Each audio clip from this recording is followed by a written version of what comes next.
How can we help our generation of young people that are struggling maybe to find their way right now? So tonight we have, I'd like to just start. We have tonight how it's going to go is kind of like this. We're going to have some presentations with some information, some data, some findings, kind of figure out where we're at, kind of define where we're at. And there's people here probably from a 5-county area.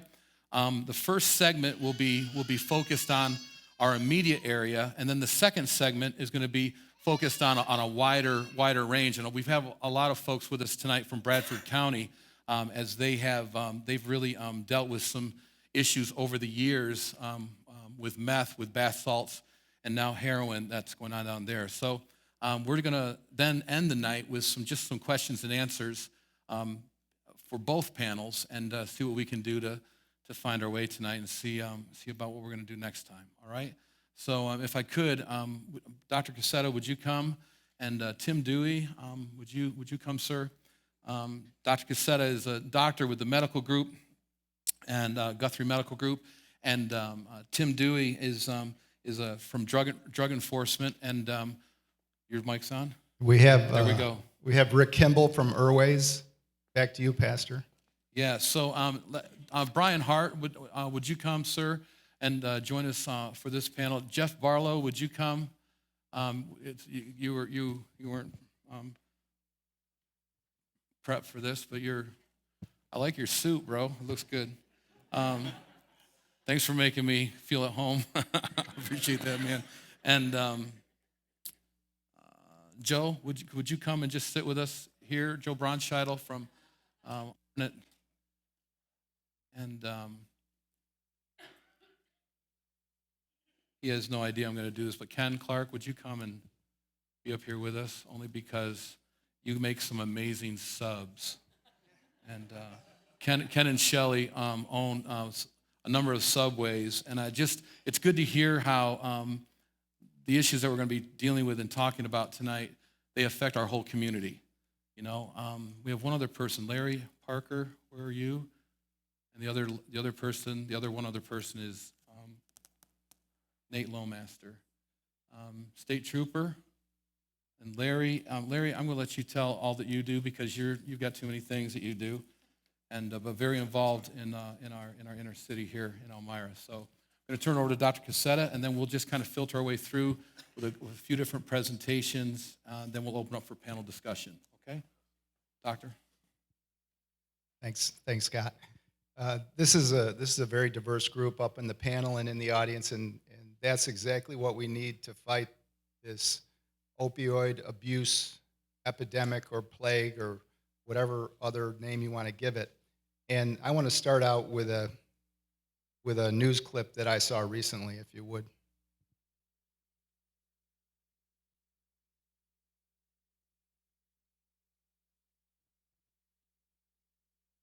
We've heard a lot about this country's heroin epidemic, and for years, heroin dealers have been using another, far more powerful drug to cut the heroin they sell. But now federal officials are expressing alarm that people are using that stronger drug, fentanyl, alone, leading to overdoses and deaths. Blake McCoy went to Ohio to find out more. The jokester, he was the life of the party. Evan Poitras was just 19 years old when his parents walked into his room in Grand Forks, North Dakota, and found him lying face down on his bed. When I turned him over, he was already stiff, and his eyes were open. It'll be something I'll never get out of my head. Evan's parents knew their son had been abusing marijuana and pain pills, but it was something else that killed Evan in July of 2014. I've never heard of the drug before until they told us what it was when the officers came. This is fentanyl, an opiate up to 50 times more powerful than heroin, cheaper to make, more deadly, and now more in demand. It's become the focus of nationwide alerts from the CDC and DEA. Intended for a hospital setting to treat pain, fentanyl is increasingly being produced on the black market. And just this year, the CDC declared Ohio to be ground zero for fentanyl overdoses. The problem here in Cincinnati's Hamilton County is so bad, overdose deaths now outnumber car accident deaths and murders combined. Last year, the county reported 238 fentanyl-related deaths, a 153% increase from the year before. Newtown, Ohio Police Chief Tom Sinan is leading a drug task force to combat the sudden rise. Often the drug dealers are one step ahead, and we got to try to catch up a little bit. His detectives are finding fentanyl laced in heroin and given to unsuspecting users. Once hooked, users are increasingly seeking out fentanyl on its own. Here's the thing about drug dealers that's unfortunate. They're very good at knowing their customer, and they're very good at marketing. In Chicago, a recent spike in fentanyl overdoses has prompted a public health warning. It's a time bomb. It's totally dangerous, and patients really are playing with death if they're using it out of the hospital setting. A fact Evan Poitra's parents know all too well. It is the very worst thing that a parent can ever go through. You're not supposed to bury your children. Blake McCoy, NBC News. So every single day in this country, the tragedy that this family went through, other families are going through every single day. We've seen tragedies like this happen in our own community. And I just met two people tonight who told me stories about tragedies in their own lives. And I have to say the media has done an awesome job. Our local media has done a tremendous job of raising awareness about this problem. And 2 years ago, we hardly heard anything about heroin, and now we see something almost every day in the media. And here are just a couple of recent headlines. Opioid addiction is a national epidemic that continues to plague families and communities across New York. Governor Andrew Cuomo. We need to reverse the trajectory we're on, which is seeing people die every day in our state. I was visiting a cousin that I hadn't seen in about 50 years down in Virginia, and he's a retired anesthesiologist, and his wife came from Italy, and they lived in New York City before they moved to Virginia. And as an anesthesiologist, he worked with fentanyl and morphine and other controlled substances every day of the week. And I asked him, Cousin Jerry, have you seen or heard anything about overdoses in your community or your state? And he says, no, we don't have a problem here. And his wife, who's an Italian, she's from Italian descent, and actually from Italy, and she said, Jerry, don't you read the newspaper, but I'm going to let Dr. LaDelia tell you how she really said it. You say? Brooklyn and Italy. How would you say that? So in Brooklyn, it would be, hey, Jerry, don't you read the newspaper? That's what she said. So she gave me a copy of their newspaper that came out that day in their hometown in Fredericksburg, Virginia. The headline reads, Fentanyl now state's deadliest painkiller. The drug that killed Prince in April caused more deaths in Virginia last year than any other prescription painkiller. Fentanyl, a prescription opioid that is up to 100 times stronger than morphine, has become a black market drug rivaling heroin in the U.S. now that cartels have discovered how to make it in labs in Mexico and South America. So I think most of the fentanyl that's on the street is illegal fentanyl. It's not prescription fentanyl. And this plague or epidemic, whatever we're going to call it, I was just thinking, did anything ever happen in our community that even comes close to this problem? And I was thinking back to the flood of 72, and Pastor knows how I like to show slides, so we're going to show a few more slides. Next one. Do I have it? Excellent.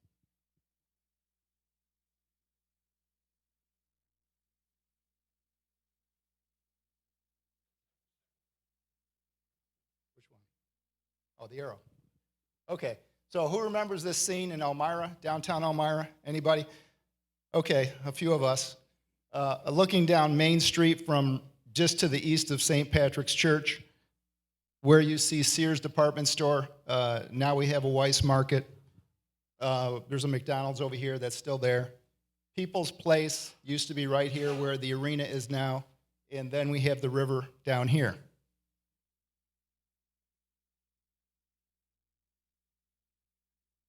Give me that thing.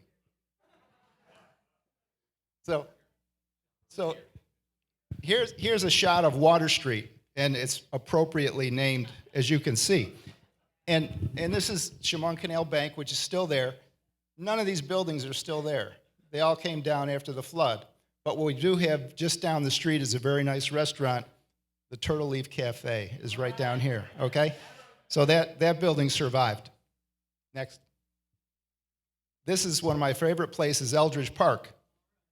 This is the current outline of the lake at Eldridge Park, but after the flood, this was the outline of the lake at Eldridge Park. And you can see the roller coaster is like a sea serpent coming out of the water. This is a view off of Harris Hill. This is what it looked like during the flood.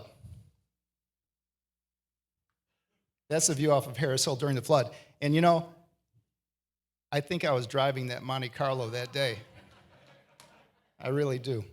I really do. So the point is, that's the biggest disaster that I remember in my lifetime, but I think that what we're up against now is even worse because the floodwaters went away, the community got together, cleaned up our city, the face of Elmira was forever changed. I showed you all those buildings that aren't there anymore. No one died in the city of Elmira during that flood. We are having people die in the city of Elmira from heroin, fentanyl, fake pills, who knows what it is, on a regular basis. So that's what we're here to talk about. And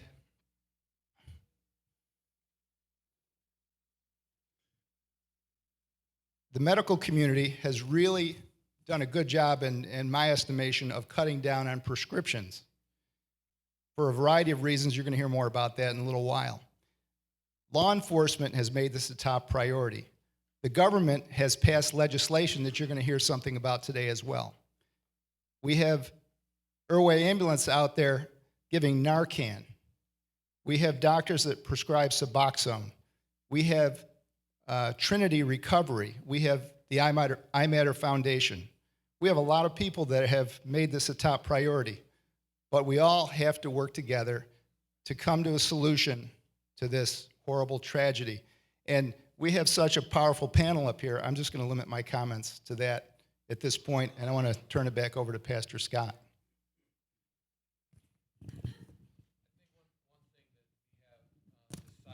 Sure is we're not going to arrest this problem away.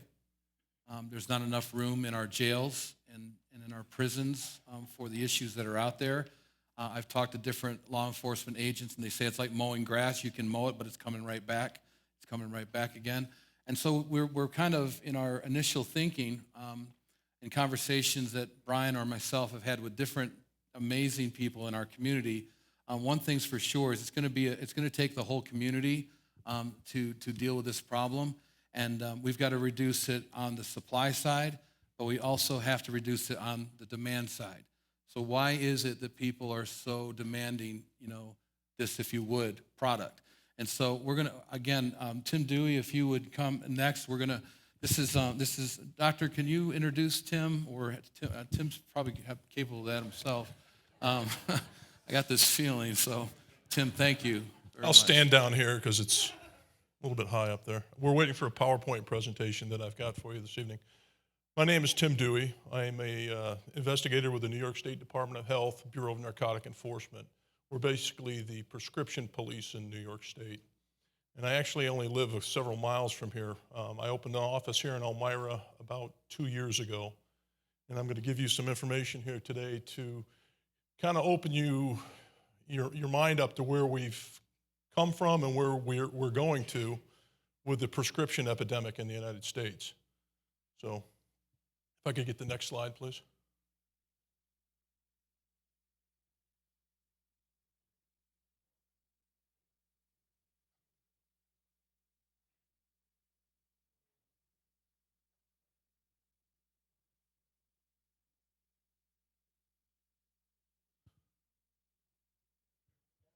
Okay, we got it.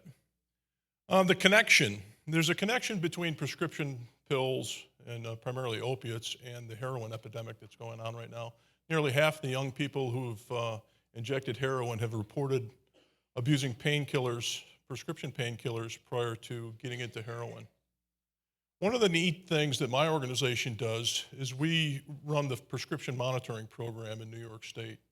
So when you get a controlled substance prescription filled at a pharmacy in New York State, that information is sent by computer to our computer mainframes up in Albany, and that data is collected for epidemiology reasons, health reasons, and to keep track of where controlled substances are going in New York State.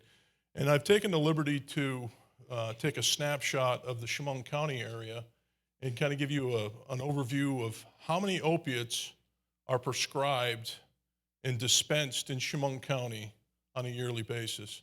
So if I could have the next slide, please. Maybe. Okay, so this is a breakdown of only opiate prescriptions, which would be either hydrocodone, oxycodone, hydromorphinone, tramadol, things that have opiate bases to them. In 2014, now I broke this down into 3 different categories. One would be patients from Chemung County.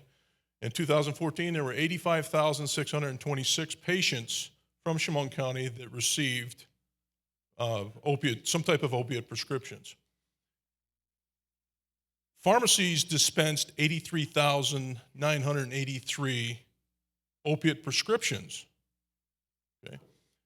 And in 2014, in Chemung County, practitioners in Chemung County, there were 97,873 prescriptions written. And that's mainly because we have some major medical centers here, and people come from rural areas and come in here. They may not get their prescriptions cashed here. That should be 2015. I apologize there. For patients, there was 86,331 prescriptions cashed, with pharmacies going up to 85,359, and then with 99,244 written. Chemung County has a population of a little over 88,000. And what I'm trying to show you folks is this is opiates only. I'm not including any other controlled substances such as benzos or sleep medications or anything along that lines. Much higher at that rate. So next slide, please. 9 out of 10 people with addiction issues started using substances before they turned 18, is what I'm being told. And there's some heroin treatment admissions from 2004 to 2013. It's probably changed. I'm sure somebody else on the panel is going to address that. But, and here's a little bit about the Bureau of Narcotic Enforcement. This is the responsibility of my agency. So we have investigators located throughout the state that prevent diversion through investigation and enforcement. I primarily work in the healthcare settings. I'm in pharmacies, hospitals, nursing homes to ensure that controlled substances are being regulated the way they should be. Our organization, as I mentioned before, monitors and maintains the prescription monitoring program, which is data collection, analysis, and reporting. We take all that information from the pharmacies and we break it down to see where there's hot spots within New York State and appropriately take such actions with the local health departments. We have a licensing and regulation section. We also just started up a medical marijuana program, and we continue with policy initiatives, outreach, and education like we're doing today. The Prescription Drug Reform Act of 2012 is primarily our bread and butter right now. And many of you have heard of this program. It's the iStop program. It's the internet system to track overprescribing. In New York State, we're one of 2 states in the United States that require practitioners or providers to go online to the health department and check to see whether or not a patient is receiving prescriptions or controlled substance prescriptions on a regular basis. And it's part of the treatment program, so the provider is able to see whether or not somebody's coming to them and getting extra prescriptions, what we used to call doctor shopping. At one time, we had people traveling across New York State from doctor to doctor, from hospital to hospital on a daily basis, and getting the same prescription over and over, primarily for opiates, and cashing those prescriptions and either abusing them or selling them on the streets. So that's part of the Reform Act of 2012. The Bureau of Narcotic Enforcement maintains that program, and we've had some successes with it. The second part of the Drug Reform Act was the electronic prescribing. We've gone all electronic prescribing in New York State with several waivers issued. It's cut down on a lot of the forgery crimes that we've seen, and it allows the practitioners as well as my organization to better monitor what type of drugs are actually being dispersed. There were some legislative controlled substance schedule changes. Hydrocodone used to be a Schedule III drug. It's been moved up into Schedule II, such as oxycodone, just to kind of strengthen our laws a little bit. The law also required a work group, which is a combination up in Albany of healthcare, law enforcement, and the education system coming together, and as part of the task forces that are going on. And the final part was the safe disposal program. You've seen this. We're asking people, when you have controlled substances and you're done with them, you may not have used them all, to dispose of them properly, to get them off the shelves. Because right now we're being told about 70% of the people who are getting controlled substances for the first time illicitly are getting them through a friend or a neighbor, and they're stealing them out of medicine cabinets. So we tell people to treat their prescriptions like their checkbook and to keep it locked up if you can. Next slide, please. There's been some changes in prescribing behavior throughout New York State. There's been, you can see the decreases here, 8.72 decrease in total prescriptions across the state, 10.4% decrease in patients with a prescription. That was one of the phenomena that was, having moved back to New York State, that was kind of interesting, is a lot of times when people go to a doctor's office, they want a prescription, or they don't feel that they're properly served unless they leave that practice with a prescription in their hand. So we're starting to see a change in that behavior a little bit with the programs that we're putting out there. There's been a 10.3% decrease in total quantity dispensed, and the largest decreases were in codeine 5, hydrocodone, and codeine 3. Increases in prescriptions for fentanyl have occurred, 3.5%. Morphine is up 2.2%, and oxycodone 0.22%. Next slide, please.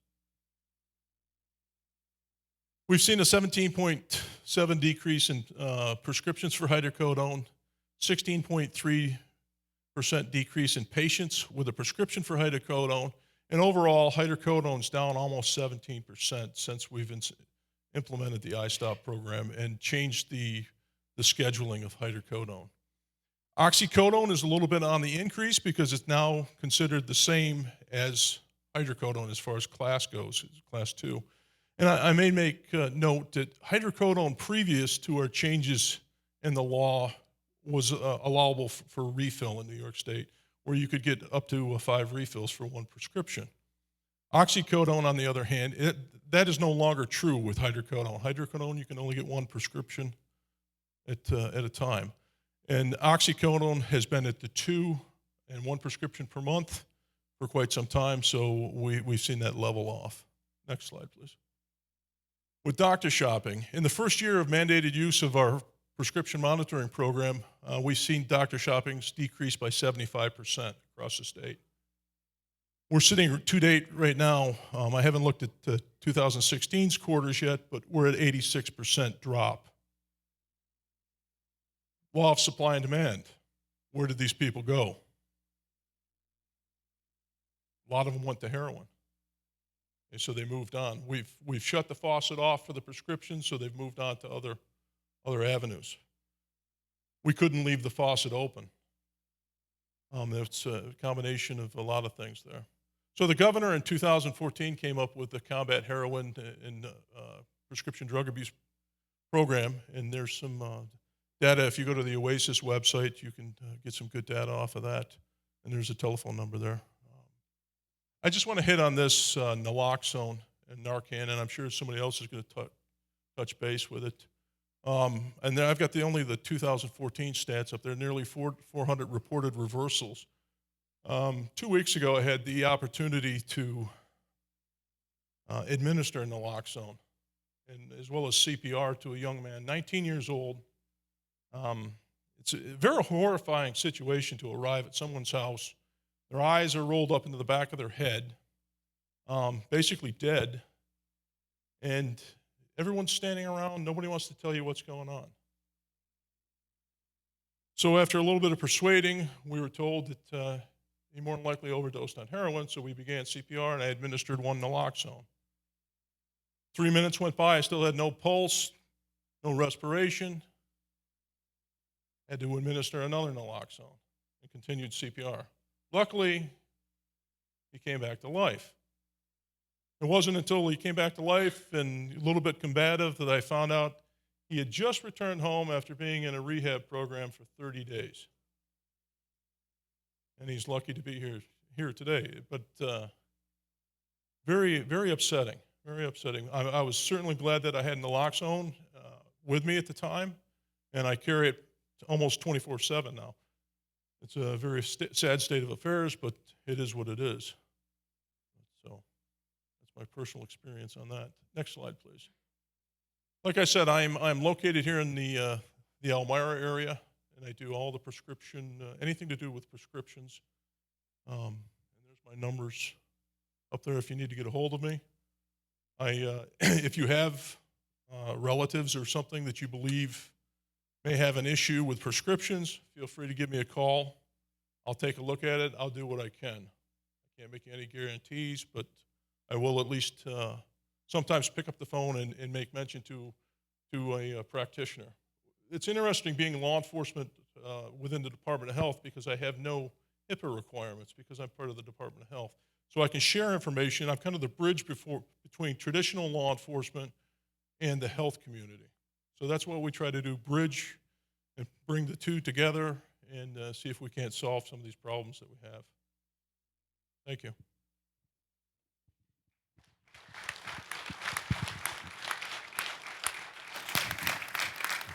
I think that'd be a perfect segue. Thank you so much.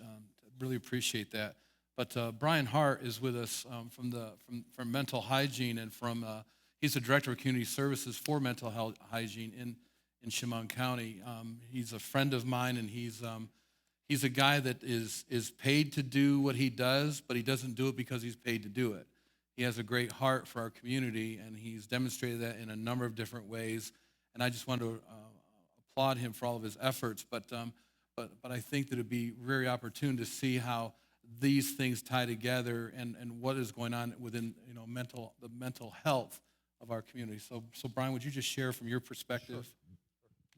I don't know where the best place to stand, but I don't want to have my back to you guys, so I'll assume the devoted position down here. Thank you for the introduction, Scott. So let me preface my statements with this. I'm going to talk about, first of all, some stats, some reports, and then I'm going to tell you about what we're doing in Chemung County. But before I do any of that, I want you to understand that I'm not minimizing the problem, although it may sound like I am. But the reason why it may sound like I am is because I want you to understand the data says different things. So, the caution is to be careful about what you're reading and what conclusions you draw from it. So to start out with, do we have a problem? Absolutely, we have a problem. We have a problem with opioid abuse. We have a problem with heroin abuse. So what are some of the data? Well, as Tim was pointing out, there is a task force that the governor put together. It came out with a report in 2015. Unfortunately, most of the data in that report is based on data up to 2013, which is important to understand because most data is 2 years old. So if we wait for data to tell us what to do, we'll usually do nothing. But in that report, there are some significant things about Chemung County, some sad things, quite honest. So the two most important things, and often in our offices, we talk about Chemung County being on the wrong side of every list possible across the state. That's true in some of these areas. One of which is that, and don't quote me on whether it's number 5 or 6, I don't remember off the top of my head, but it's one or the other, in terms of percentages of overdoses by opioids, we're number 5 or 6 in the state. Likewise, it's either the reverse. If we're 5 in one, 6 in the other, percentage of drug overdose deaths in Chemung County. Again, according to this report through 2013. How many heroin deaths have we had based on overdose? Less than 6 in 5 years. Therefore, it shows up as 0 or an asterisk to tell you down below, to read that piece. Comparatively, what does that mean in terms of Chemung versus some of our neighboring counties? Well, I don't tend to look at the contiguous counties as much as counties that we have some similarities to. So Steuben County, for example, very similar in terms of population. The demographics are a little bit different. We have a psychiatric center and 2 state prisons. That obviously influences a lot of our numbers in the community. But Steuben, we're about half the amount of occurrences of visiting the emergency room for an overdose than Steuben County. We're 20% that of the number in Broome County. And Broome County is about the same size as we are, has a psychiatric center, has a developmental center. So again, you can't just go, let's pick one county. The problem is significant. So then last week, a new report came out from the task force. It didn't give you new data, but it made lots of recommendations. Many of them have to do with a need, in fact, a mandate to educate prescribers, primarily prescribers of pain medications, palliative care, and addiction, that they need to learn what the difference is and what happens when you start overprescribing. When I say overprescribing, it actually leads to a different recommendation in the report, and that is that first-time recipients of an opioid be limited to 7 tablets instead of 30, because many a times people have way more pain medication than they ever needed, and then it becomes available. As Dr. Cassetta was talking about, a lot of the opioid available that people are using isn't necessarily that they were prescribed, it's that someone didn't need it, right? So what else is in these reports? There's continued recommendations for looking at how to track Narcan. Extremely critical. Why do I say that? Currently, if you look at that 2015 report, in Chemung County, we've only administered 5 Narcan. We all know that's not true. You heard about 2 of them tonight already, right? And that data is through December of 2015. So we don't have a good infrastructure for tracking when it's dispensed. We need that. It's one of the recommendations, it's obvious. But that also leads to, what are we doing in Chemung?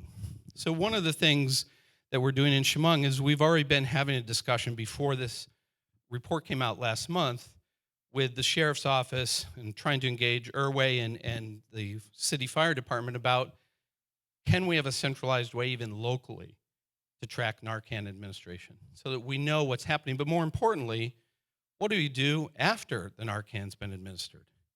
Obviously, you're going to get them, because they're near death, you're going to try to get them help. You're going to try to get them to the hospital.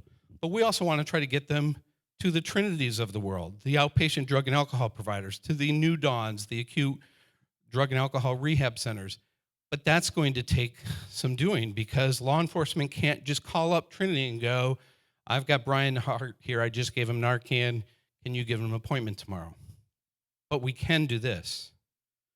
We can call upon our 24-hour crisis program to come to the scene following a Narcan administration, talk with the person, not only make sure they're getting to treatment at that point, but educate them about the importance of and follow up with them to make sure they get appointments after they leave the hospital, whether it's an emergency room or actually get admitted.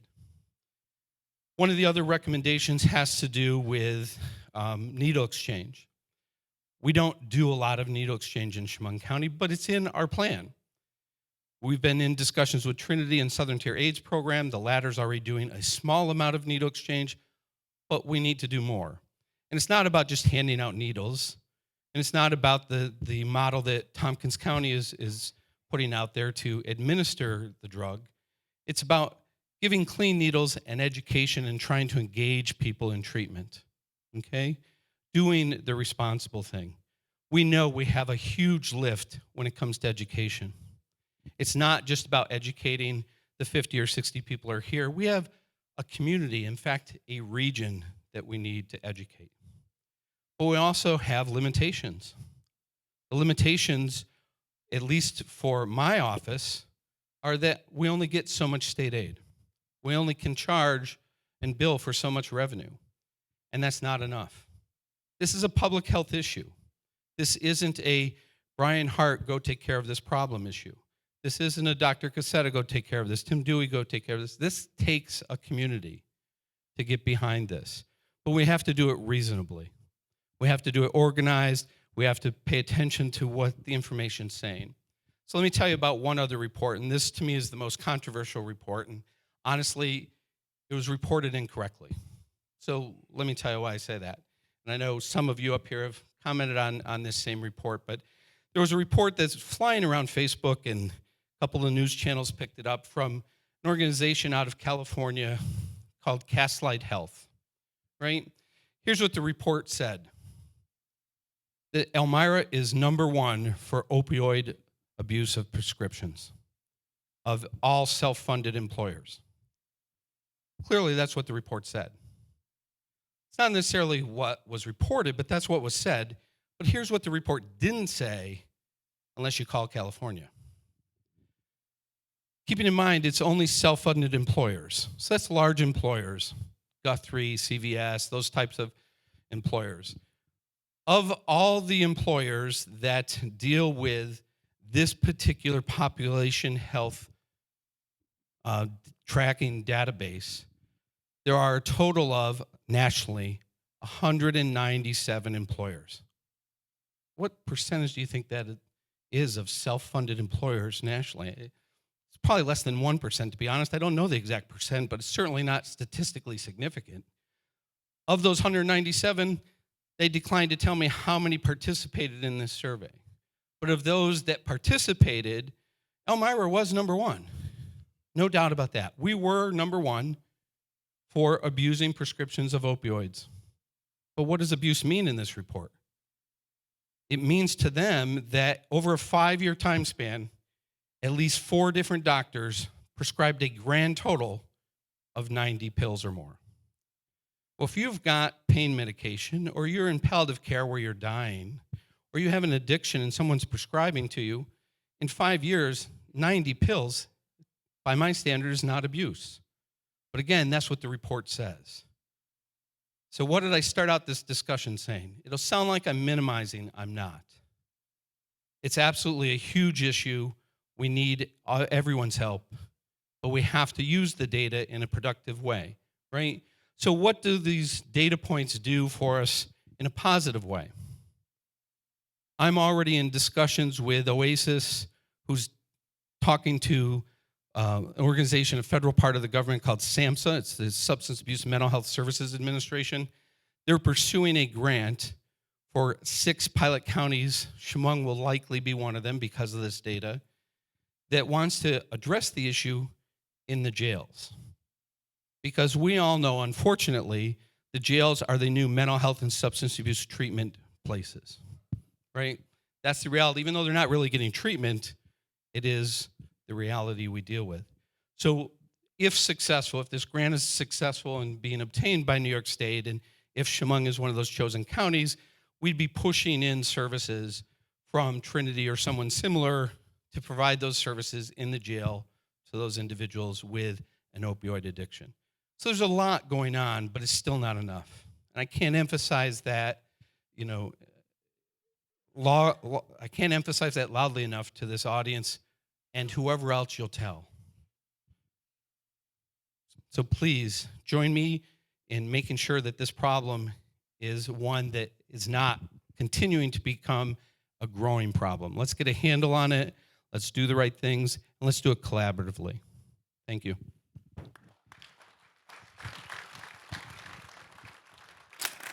Thank you, sir. I just wanted to, I don't know about you guys, I get confused by a lot of data that's out there and a lot of people's opinions and perspectives, because there are many, all right?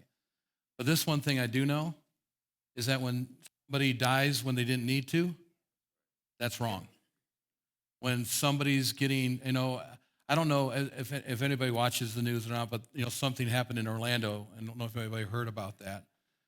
But here's the reality is there's a lot of crazy stuff that's going on in our world at the name of a lot of different things. And I don't know about you, but I think that we need to take it with what Brian said. Let's solve this problem in our community, that maybe we can help other communities solve this same problem. Because at the end of the day, I don't want my kids having to deal with this if I can help some other kid not deal with it. Does that make sense? Some other family, if I can help some other family win and beat this thing, no matter what the statistic, I don't want anybody being a statistic. I don't want Elmira being a statistic.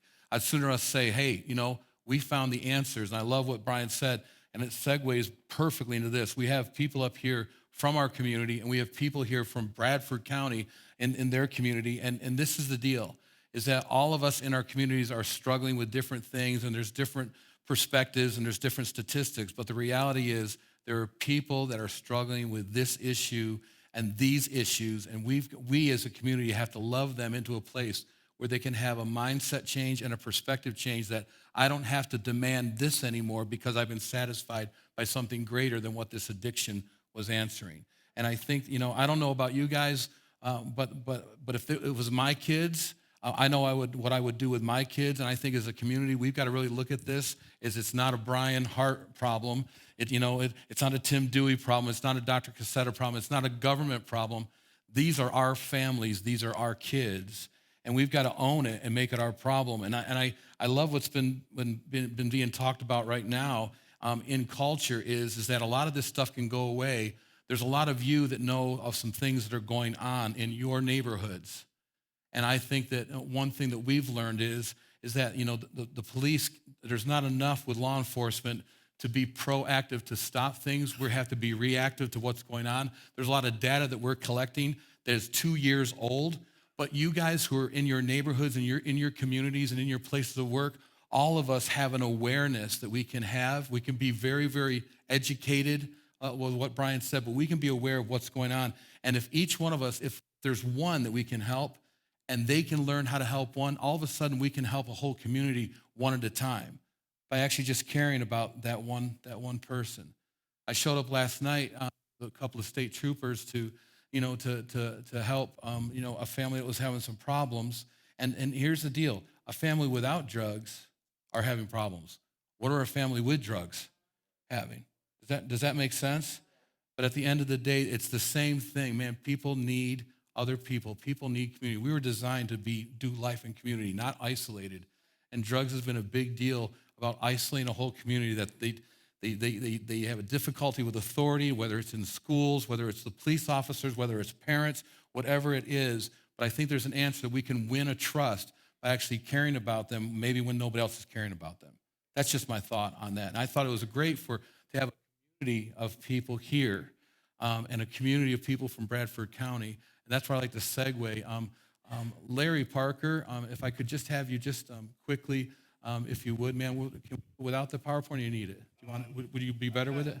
Okay, let me pop it in for you. I'll just introduce myself while he's setting that up. My name is Larry Parker. I work for Trinity of Chemung County. I'm an education specialist there, and what I do is kind of travel to school, from school to school, kind of educating these kids, getting on the ground floor. I also work at Elmira College. I teach some chemical dependency treatment classes to some nurses. It's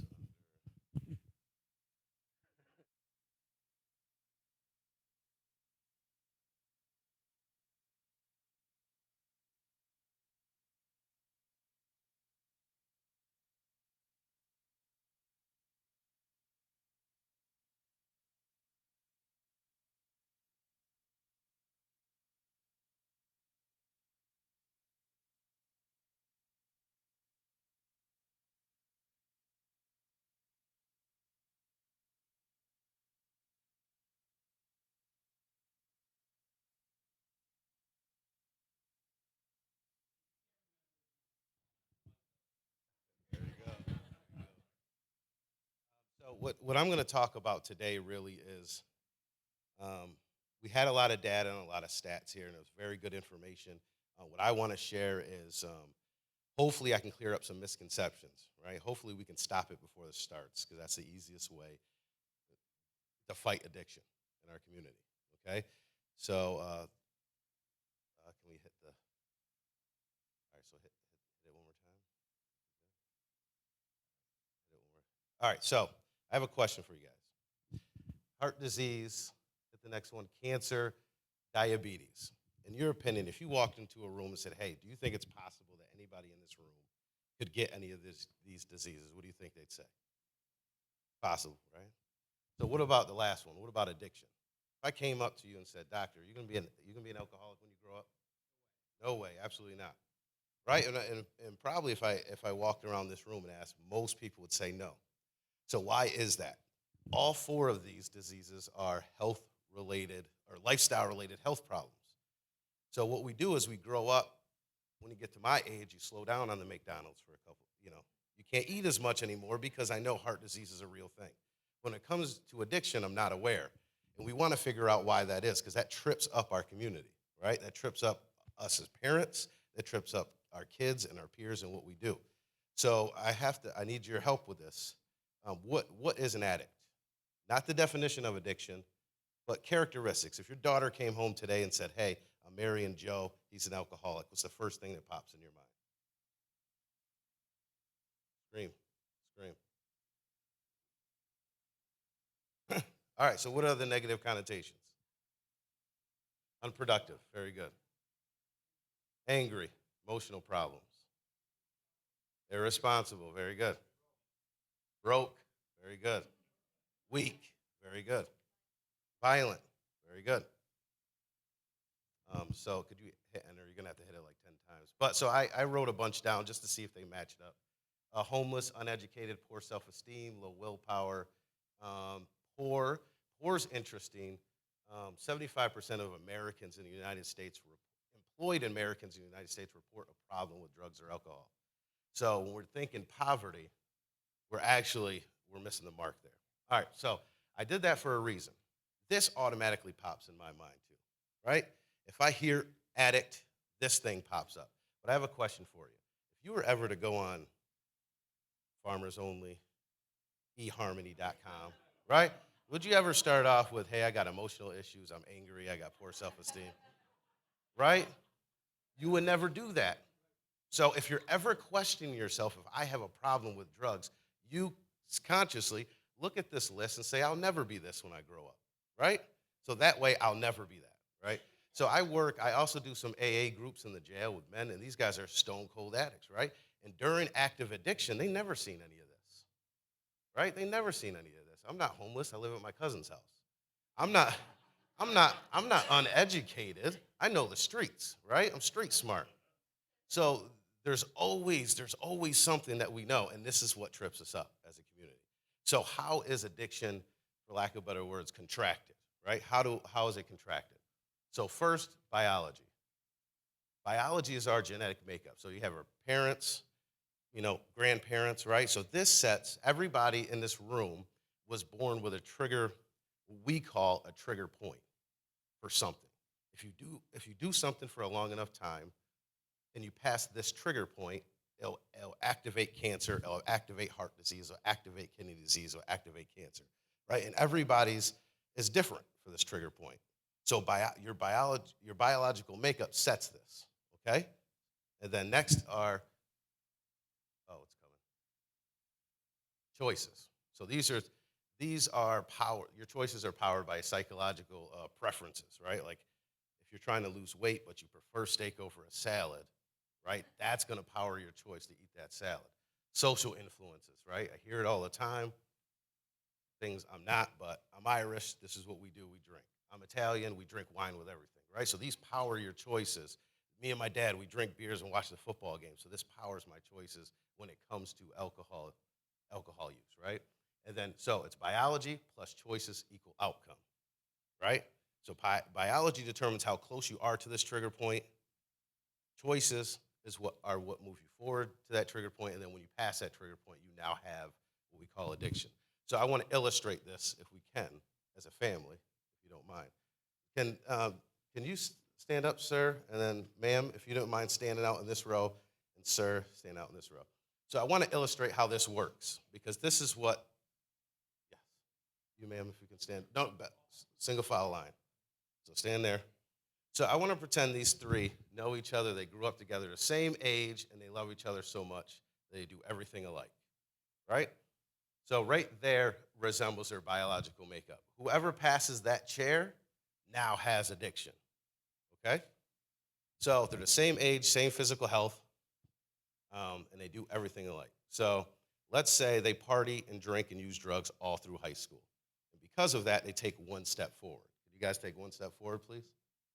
All right, so say they also party and drink and use drugs all through college. Can you take one more step forward? So now who has addiction? He's now an addict, right? So even though these three made the same exact decisions, right? They did the same amount of drugs. He had it before any of them. And that's because he was born closer to his trigger point. Does that make sense? All right, so if you take 2 steps back, maybe step to the side. So I'm going to pretend, and then you step back out, sorry. So I want to pretend that he says, you know what, I'm not doing drugs. It's enough for me. I'm not doing that. See, my dad grew up this way. I'm not doing it. So he doesn't touch a thing. So this young lady parties all through high school, takes 1 step forward. Parties all through college, takes another step forward.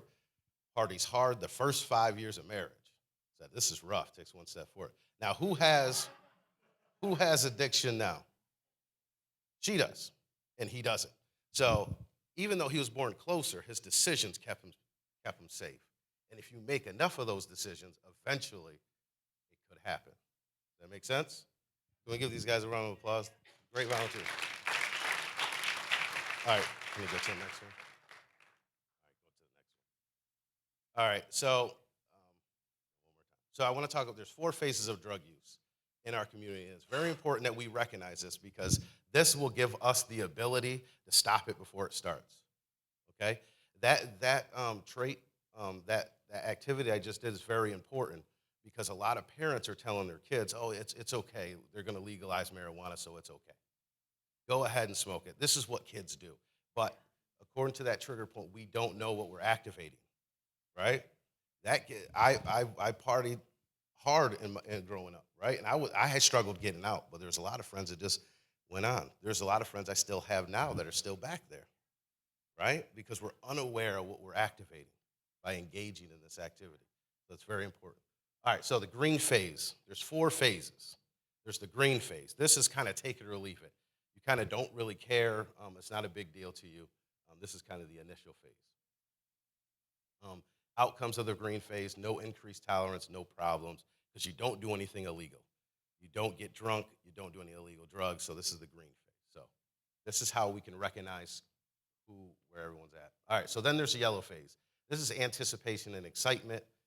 This is when we're starting to get excited about impairment, right? I'm excited this weekend. There's a wedding, a reception. I can't wait. It's wedding season. It's summer, right? We're going to drink. We're going to do whatever. So I'm actually excited about it. You may not go out every weekend, but when you do go out with your sister when she comes in town or your good buddy when he comes home from college, you're very excited about it. Oh, if you go back one more, sorry. Social dependency begins. This is where you're starting to organize your friends based on the consumption. That old friend that you grew up with that doesn't drink anything, you're hanging out with them less and less and starting to hang out with coworkers that goes out for drinks with you, okay, or schoolmates. This one, I just want to, beginning of state-dependent restriction. This is when we start to replace actual skill development with the drug, meaning, for example, social skills. I can't talk to a woman, or I can't do a speech in class. I can't do anything unless I have alcohol in my system, right, or drugs.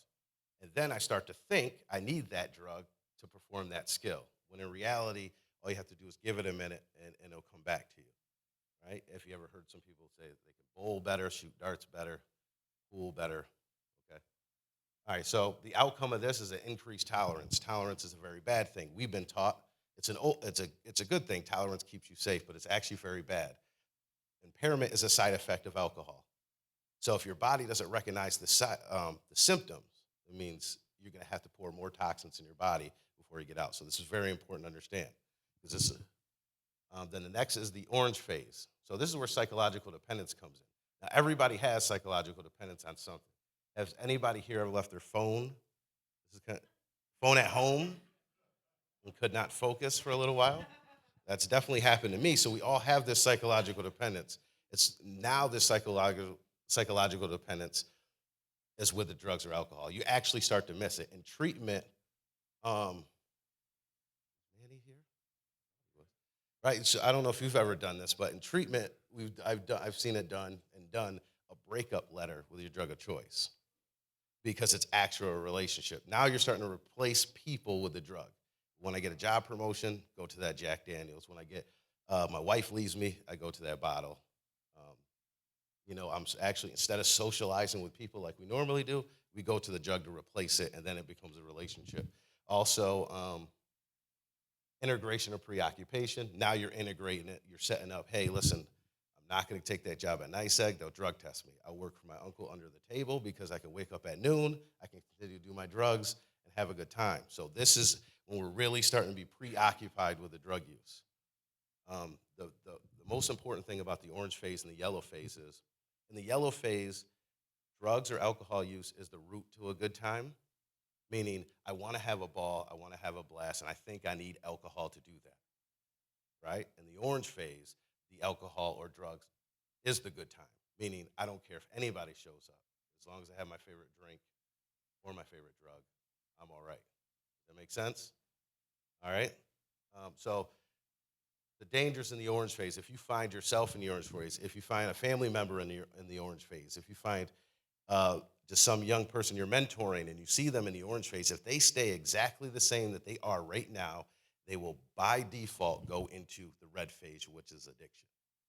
Okay? So it's just like somebody that if you stay that same, you're going to get cancer, right? Or or heart disease, you're going to have a heart attack. So it's that serious especially when it's at this level. It's at this point, it flows back and forth. You go from orange to green to orange. Maybe in college you're in the orange phase, but then after you get married and settle down, you go back to the yellow phase or the green phase. But once you're in the red phase, we typically see people stay there without, as far as they either go abstinent or they still have a problem. So red phase addiction. I just want to explain this. Addiction's very important because most people think, well, I went to the doctors last year and I stopped for 3 months, so I'm not an addict. I know people in recovery for 25 years, right? So it's not necessarily abstinence, it's the loss of control. It's when I have one, can I stop? It's when my boss tells me, if you come in here drunk one more time, you're fired, and I come in anyways. Right, so that's the very important part. It's a loss of control. Other things vary in degrees of withdrawal. It's not like TV, right? Where withdrawal, you're throwing up, you got cold sweats, you're fainting all over the place, you're pale. A lot of times withdrawal starts happening where you're just kind of a little agitated, right? You're just a little off for the day. And we ignore that, right, and keep going. So this is very important when we're trying to educate our community. We have to spot that. Say, hey, listen, that's part of withdrawal too. You're agitated, you're frustrated, and the only thing that's going to get you back, a lot of people would drink another beer, right? Have a hangover, they drink a beer, it evens them right back out. So the only outcome of this is actual treatment, right? So this is very important that we understand this as a community, right? So when we look at somebody that has addiction and we tell them, you need to just stop, that's just like telling somebody with lung cancer to stop coughing. Right? So we have to come at it with love and with treatment and understand this is a process. This is not behavior. Okay? That's all I have. Thank you.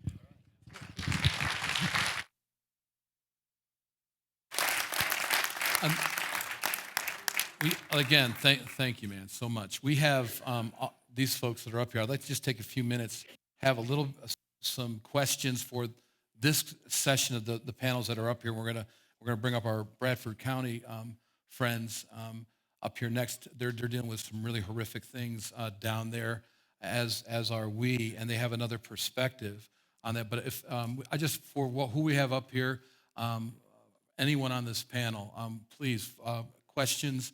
We have a microphone that will go around to you right now, and just raise your hand, and we'll just get some questions right now. Anyone? Right up here from panel number 2. Well, we're recording it, so.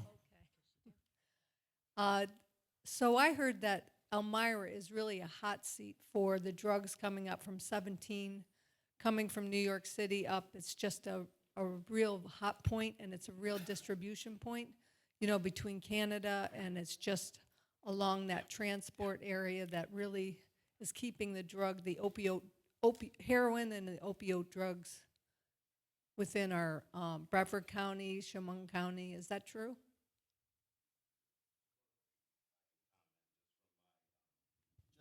involvement in the community is, I mean, there's no real actual data of that, but there is, like Brian said, there's 2 state prisons up here. A lot of families are moving here to live with their families. And yes, you're right. They could stop. A lot of people down from Binghamton stop here on the way to Rochester, and vice versa. But there's no actual data. But it is seen. I do see it. So I spent all of my career so far patrolling State Route 17. It is a main artery coming up from the city, as well as I-90, the thruway. These are 2 main arteries that come out of the city across the state. Elmira is a central focal point between New York City, Rochester, Syracuse, and Buffalo. We are the middle ground, so that's, though there may not be stats, I think the amount of rests that come off of State Route 17, 86, 99 into PA, 15, and the thruway, I think the arrests probably speak for itself. Those are all main arteries out of the city. Good question. We have Sharon is with us from Senator O'Mara's office. Can we have a little, maybe indication of what's maybe coming down from Albany and what Albany's looking at doing? Thank you, Sharon. That's a good segue into that. Thank you.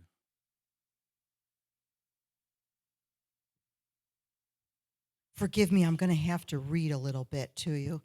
I'm Sharon Moore. I work for State Senator Tom O'Mara. I'm here in the Elmira, what we call our district office. I also want to introduce to you Scott Esty is here. Scott works for New York State Assemblyman Chris Friend. He's also here locally. Their office is in Big Flats. So I thought I would just give you just a short little history of what the New York State Senate majority, which just happens to be right now on the Republican side. We do have a very slim majority in the Senate, but the Senate majority's been active for a couple of years now.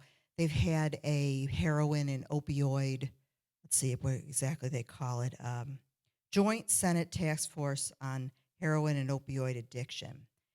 They set it up in March of 2014, and Senator O'Mara, your senator, for those of you who live in Chemung County, he's been a member of that task force since it started, and he brought them here to Chemung County in May of 2014. We had a hearing at Elmira College, and I think Brian was there. I'm not sure Dr. Cassetta was there. I know Richie Kimball was there. And then more recently, we had in February of 2016, the senator brought the task force to Penn Yan because Yates County, all of a sudden in 2014, in May of 2014, wasn't a problem in Schuyler and Yates County. We didn't have them participate in our hearing.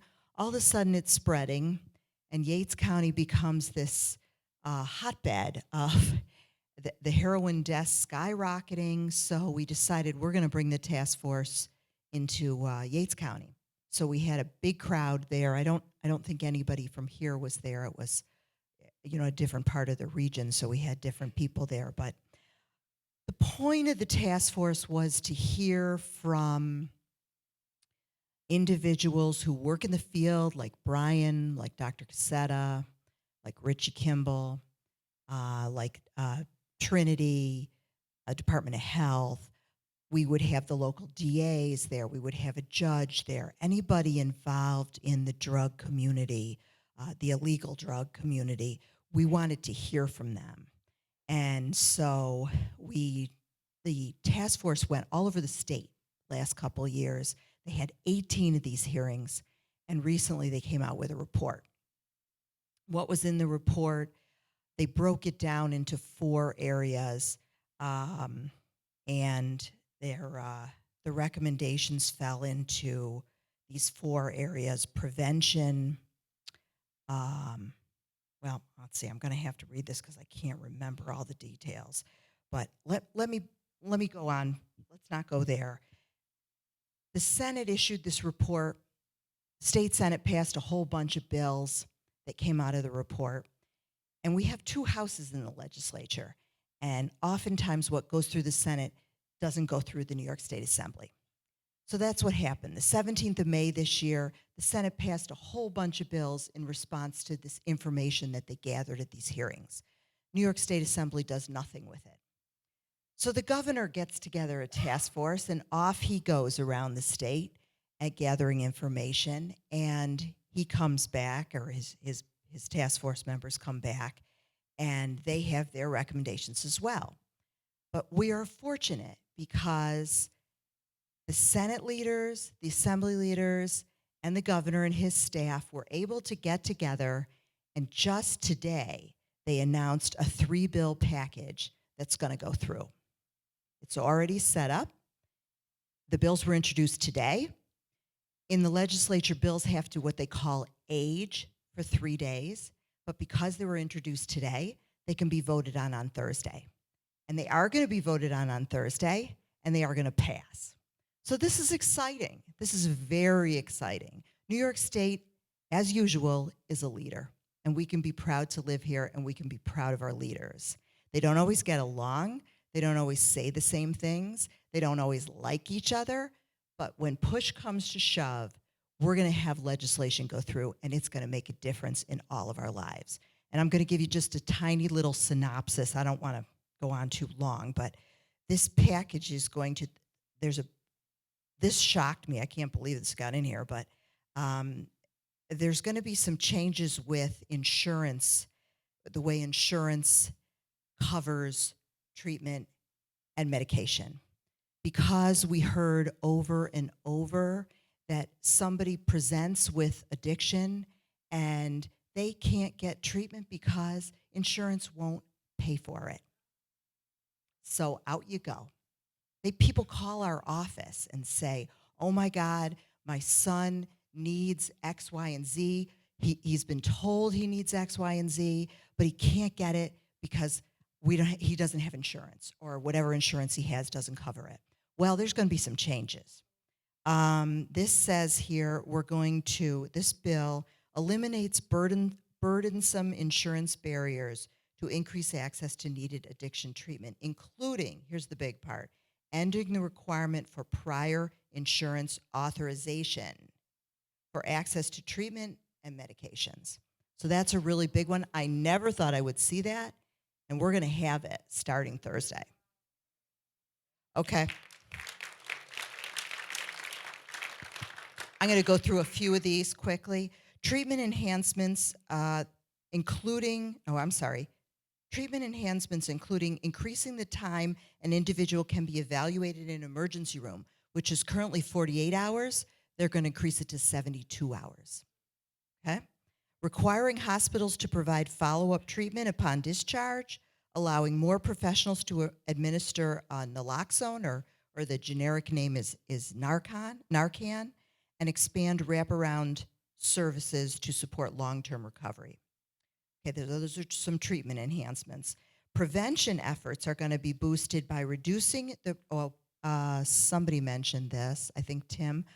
Prevention efforts are boosted by reducing the prescription limits for opioids from 30 days to 7 days, requiring ongoing education on addiction and pain management for all physicians and prescribers. And I also wanted to share what was in the most recently enacted budget. This past, went through the 1st of April. And I won't go through all the numbers, but there's an increase in numbers for OASIS, for the state agency. 82%, here's the big number, 82% increase in funding for OASIS from 2011 to the budget that went through this year. That's almost unheard of, but it gives you an idea of the extent of the problem, that we could get funding increase that much. There's more money for residential treatment beds, counseling support services, more money for medication-assisted treatment programs, state-operated addiction treatment centers, more money for outpatient services that provide group and individual counseling, and finally, a little extra money for crisis detox programs to manage and treat withdrawal from heroin and opioids. The new agreement will allocate funding to add 270 treatment beds and 2,300 opioid treatment program slots. Now, this is statewide. The agreement also funds additional family support navigators, they call them, across the state to assist substance abusers and their families locate and access treatment options. We're going to have on-call peer programs expanded. This program partners individuals in recovery with people in hospitals suffering from substance use disorder to help connect these individuals to treatment and other resources upon discharge. So those are all good things. Now, the one part that got left out of this bill was, and the one thing that my boss is particularly disappointed in, is that the new legislative package fails to take further aim at heroin traffickers and dealers. There was a bill that was sponsored that would allow law enforcement to charge a drug dealer with homicide, Class A1 felony carrying a penalty of 15 to 25 years in prison if a person dies of an overdose of heroin or other opiate-controlled substances sold by that dealer. That didn't go anywhere. That wasn't included. I'll just read you this really quickly, what the senator said. Awareness and education, prevention and treatment are the fundamental responses. But so are tough laws and law enforcement, especially when it comes to heroin traffickers and dealers. I agree that we can't arrest our way out of this crisis, but we shouldn't hesitate to throw the book at the pushers and suppliers of this deadly drug. Unfortunately, the Assembly Democratic leadership consistently refuses to get as tough as we should get on our worst criminals. Local law enforcement on the front lines of fighting this heroin crisis have asked for many of these tougher laws, and we should be listening.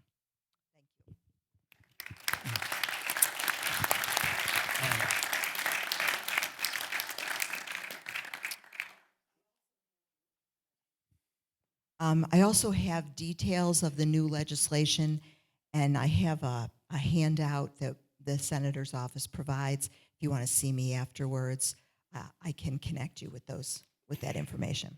Very good. Thank you, Sharon. I had just a thought while Sharon was talking about when she said about New York being number one and that kind of stuff. I'd like to say that, and this is going to represent all the people up here, but Brian will know where I'm going with this because we've been down this journey before with regards to suicide in our community.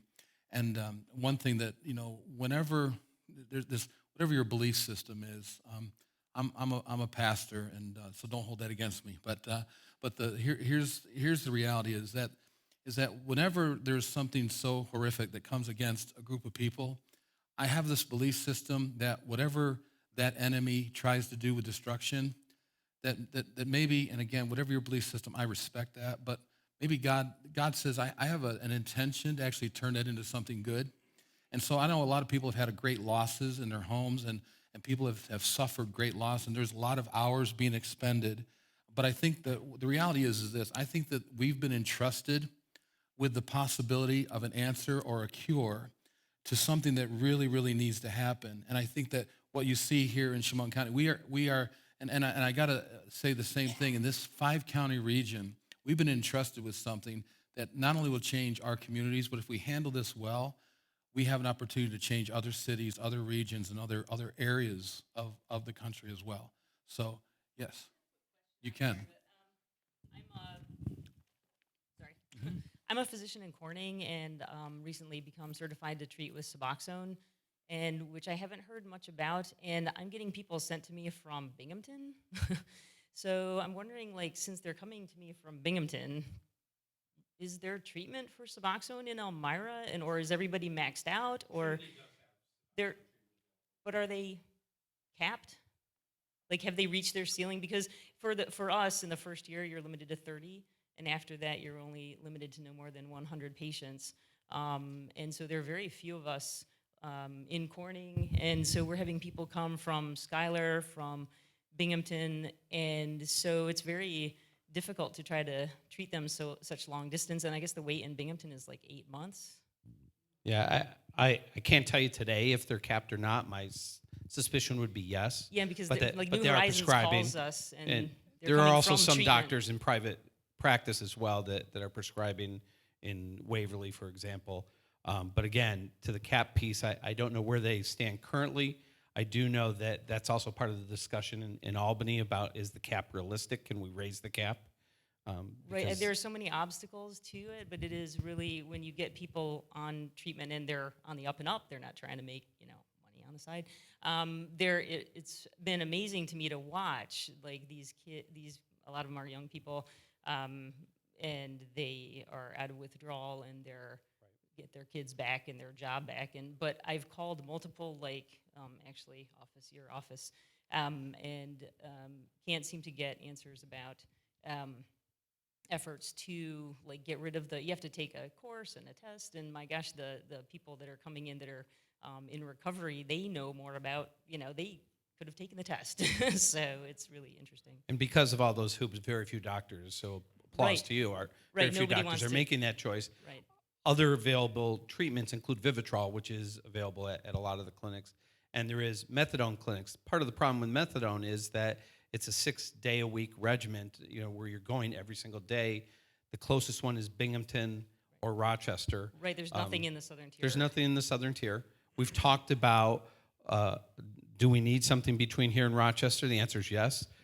Collectively, my counterparts and I can't determine how many we need. Rochester says they need 4 locations. We're like, well, you got to use those data points. Remember what I feel about data. Got to have data to be able to say there's a need, because you can't open something by law without an established need. Right. And part of the problem is we know data will tell us that there's so many people, or what the prevalence of addiction to opioids is.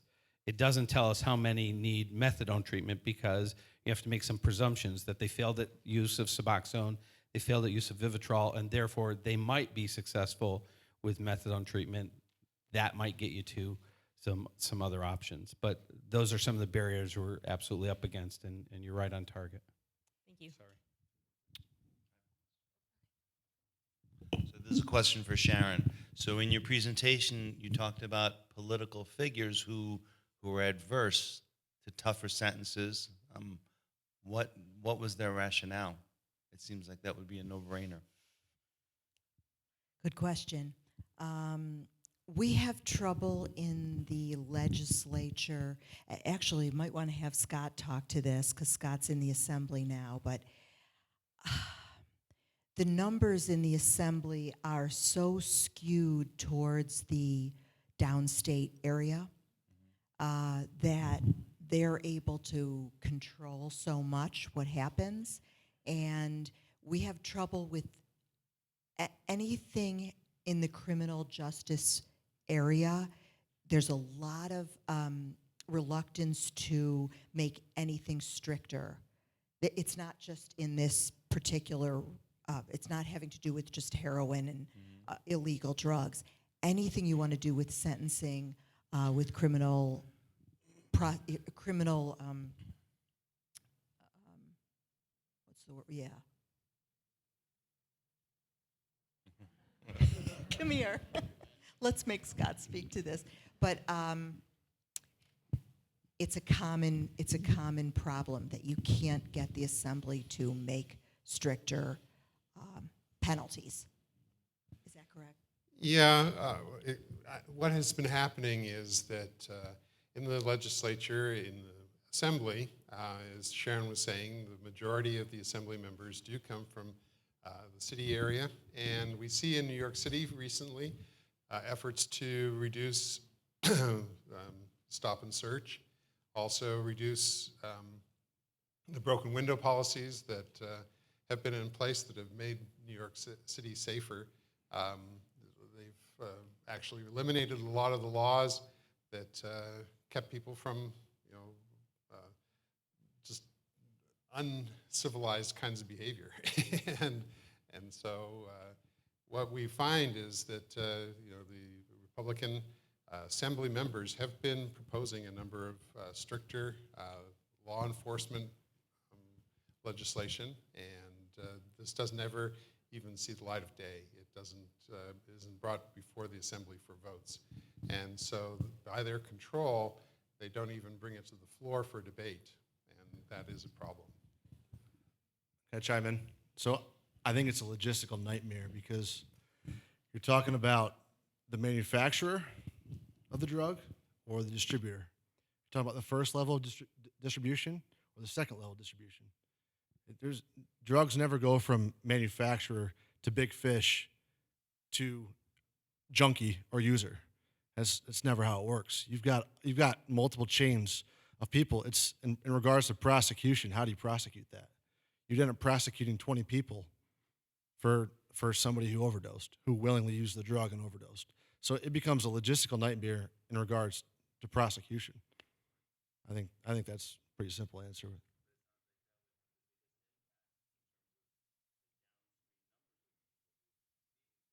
Sure.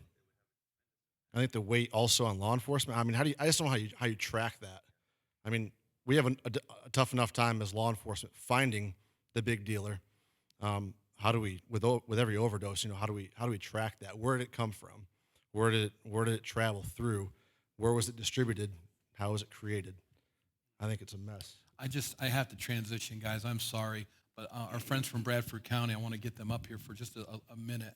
I really appreciate that. And then we'll have some other questions at the very end. But I just want to honor people's time. So if I could have you guys just kind of exit to this way, and our folks from Bradford County and from Manny, would you mind doing the kind of the emceeing of that with our folks from our friends from Bradford, because they've kind of pioneered some things that we're engaged in right now, and we just want to really honor them in what they had to present that will be helpful to our community as well. So this is Manny Jaspino. He works with Trinity and is friends. So with all these ones. So hi, I'm going to come up here with you.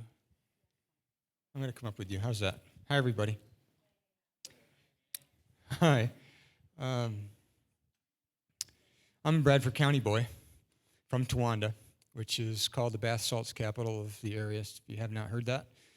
I love the town. I love the people who live there. My mom still lives there in the house that I grew up in. It's a fantastic area. That being said, there have been a number of deaths as well in Bradford County. These ladies actually represent 3 different counties. Lisa Appleby represents Tioga County, Pennsylvania. And Lisa, don't tell me, Bailey represents Tioga County, New York. And Marlene Rowe represents Bradford County. So what's recently happened, if you heard on the news, great coverage, by the way, news people for that event there. They did an addiction awareness rally in Bradford County a month ago, 6 weeks ago. And it seemed to be, it was an amazing event. I had to go, I was there, I got to connect with these ladies just a bit. Each of them spoke at the rally passionately. And so I want to just allow them, if you don't mind, to introduce themselves, a little bit of what they're doing. And, I don't think you have to stand up if you don't want, it's up to you. So we don't have to back anybody up here. So how about if I just pass it down and start with you, if you don't mind, Lisa?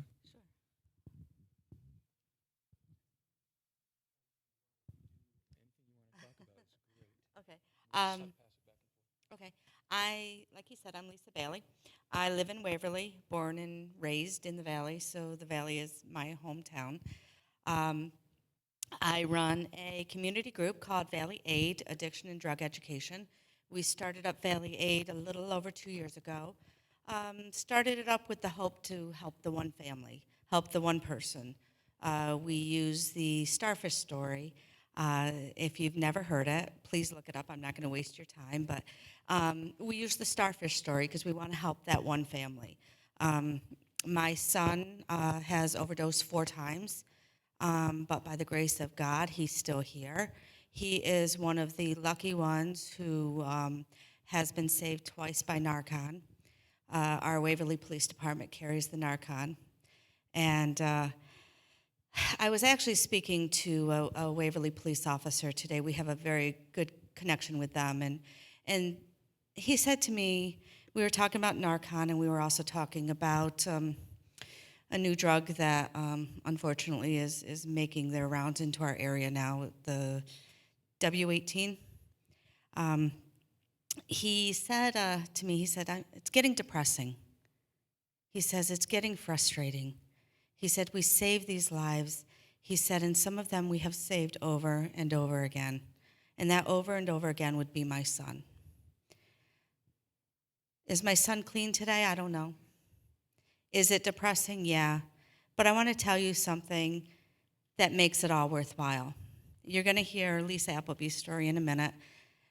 But I want to introduce you to somebody else who's here. And I'm really sorry, Nicole, but can you stand up? Nicole has just celebrated 7 years clean and sober.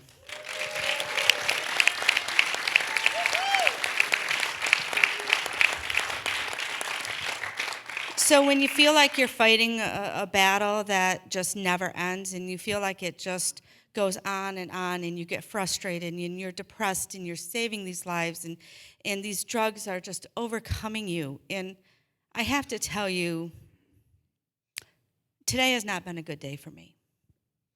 And we have our days. And if you're the mom of an addict, you know exactly what I'm talking about, because it's a fight. And it's so hard, and it tears you apart. And you pray and pray every day. And some days you don't even know what you're praying for anymore. But then you get a message from somebody who says, I'm 3 months clean, thank you. I'm 6 months clean, thank you. I'm 7 years clean, thank you.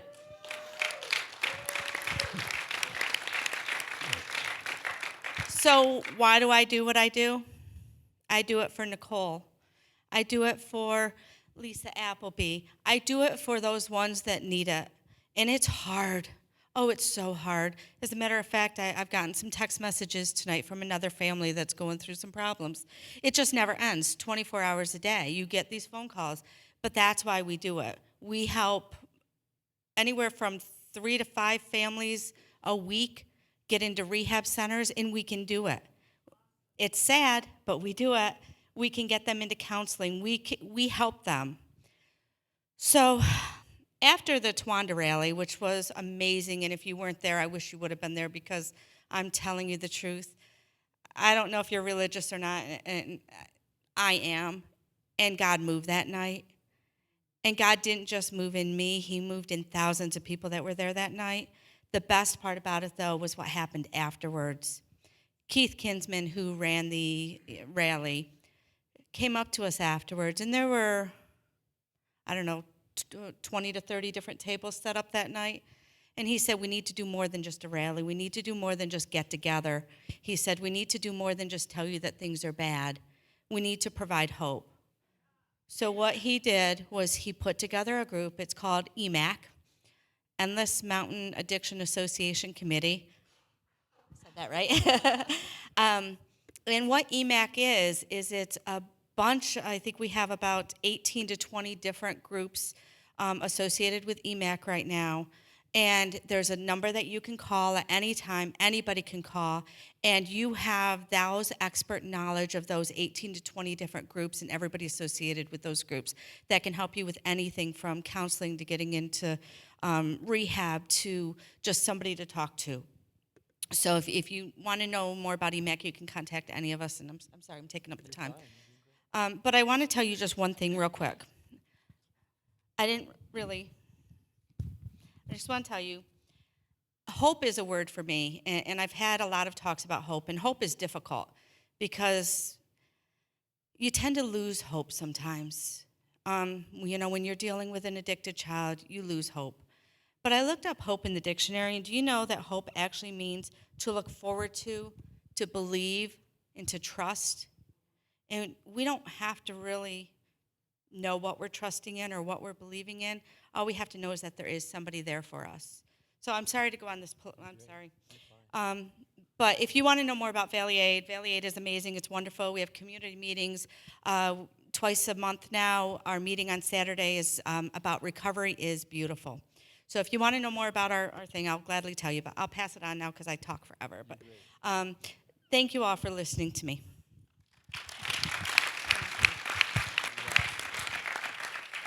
Hi, my name is Marlene Rowe, and I lost my son 5 years ago to a fentanyl overdose.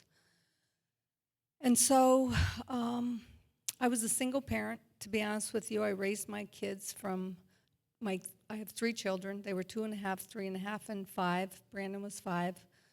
And we didn't have anything. We moved from the Binghamton area up to Albany. Single parent. We moved from one slum lousy apartment when I got a raise to the next slum lousy apartment as we could. And sweat equity brought me through life. And my kids always said, Mom, we didn't know we didn't have anything. But I worked a lot. I owned the McDonald's in Sayre. And when I lost Brandon, because I had spent so much time just with my children, he had struggled for 2 years, and we were really in a relationship where I worried about Brandon. He was my life, night and day. So when I lost Brandon, I lost myself as well, and I didn't realize at the time how much I was lost. As we all know, of those people struggling out there as a family, struggling with addiction, every day you worry nothing about anything. You don't think about anything else. Your life is ruled by that addiction. And that's how my life was. So I didn't run my business. It basically ran on autopilot. When I lost Brandon 5 years ago, addiction was not a hot topic. Addiction existed, but nobody talked about it. And being the business owner and a female, single, in a small town, I wasn't on Facebook, but so many of Brandon's friends were. He was 29, and all my daughters. So everything that could be said about Brandon would be said. What a drug addict he was, just one thought after another to put my son down. People would come through my drive-through and say, what kind of a person is that kid, is that owner raising? Does she has a drug addict for a son? I mean, it was just from all levels of the community. So after about 6 months, to be honest with you, I did hide my face, not because so much of Brandon being a drug addict, but because I was lost in my own agony. But I decided that the one thing I needed to do was to scream Brandon's name. And so I, at that point in time, was rebuilding my restaurant. I tore it down, rebuilt it, and Brandon's picture hangs, a very large picture hangs in my restaurant, of which I'm very proud. We did McDonald's my whole life. He has to be there with me now.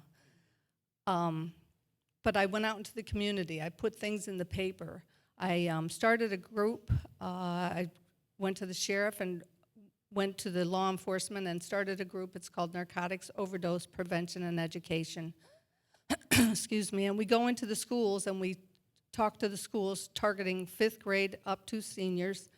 I work with parents who have lost their children. We work with law enforcement, and we do presentations in the schools all over Bradford County or any other forum that we can present in. We're at different kinds of presentations where we just bring drug education, where it be a senior expo, any kind of program where we can present educational materials. So the point was, and then I started Drift, because if I did fundraising, I had to donate all my money to NOPE, because as you know, there's no money out there for nonprofits. You have to get out there. And now addiction is very well known and everybody's working toward it. But it took saying Brandon's name and talking at every kind of place that I could talk to say, my child was a good kid. These are all good kids.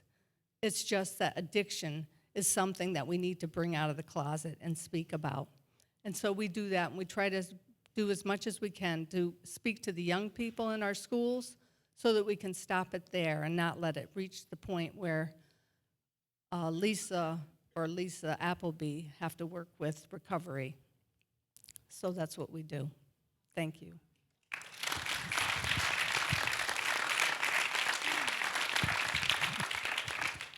So my name is Lisa Appleby. I'm a former nurse. I used to live in Elmira.